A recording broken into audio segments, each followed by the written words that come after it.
Pemirsa, kalau kita lihat di kiri kanan jalan menuju pulang ke rumah misalnya atau berangkat ke tempat kantor, pasti banyak melihat terpampang baliho spanduk kampanye untuk pemilu kali ini. Nah, ada yang dipasang di pohon, ada juga yang dipasang di tiang, biasanya berdekatan satu dengan yang lainnya kalau Anda memperhatikan. Pertanyaannya, apakah hal ini melanggar aturan? Adakah sanksi pidananya? Kita akan bahas yang ini dalam fact check. Sanksi pidana jerat pelanggar pemasang baliho, benar atau tidak? Kita lihat pemirsa.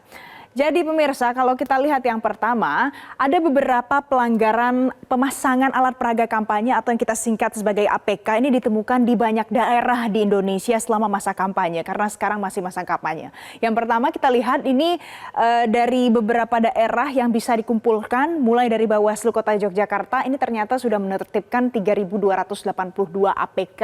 Kemudian di Ponorogo juga, kalau di sini judulnya adalah ditemukan karena mungkin masih belum ditindak, butuh waktu, ada sekitar 669 pelanggaran APK.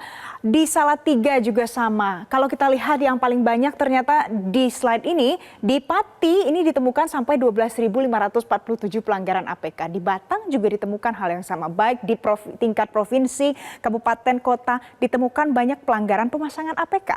Kemudian bagaimana dengan di Jakarta? Ternyata pemirsa, kalau kita lihat di kiri kanan jalan, rupanya sama ataupun serupa. Kalau Anda melihat gambar ini kemudian merasa familiar, ini di yang tengah, ini adalah satu APK yang kemudian dicopot oleh Satpol PP karena dipasang di tiang listrik. Kalau yang nomor 1 dan nomor 2 ini nomor 3 ini dicopot karena dipasang di pohon.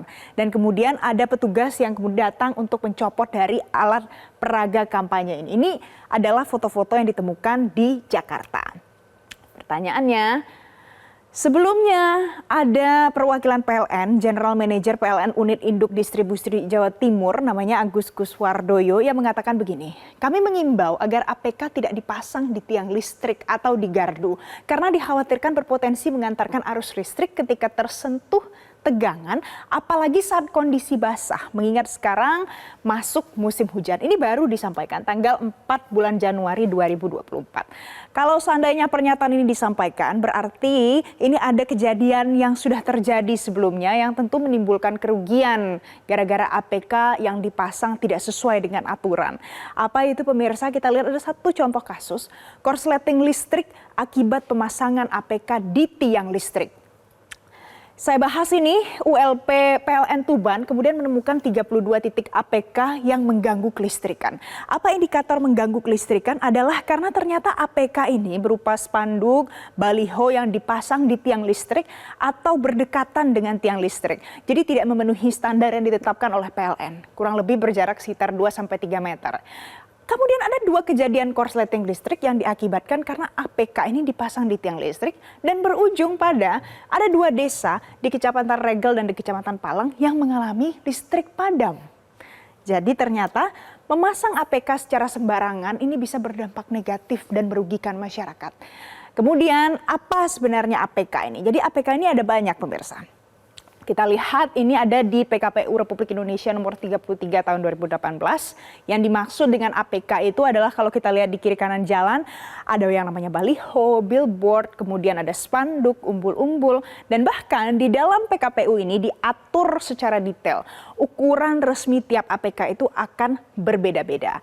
Jadi ini tentunya alangkah lebih baiknya kalau ditaati oleh setiap yang akan memasang APK untuk berkampanye di pemilu kali ini.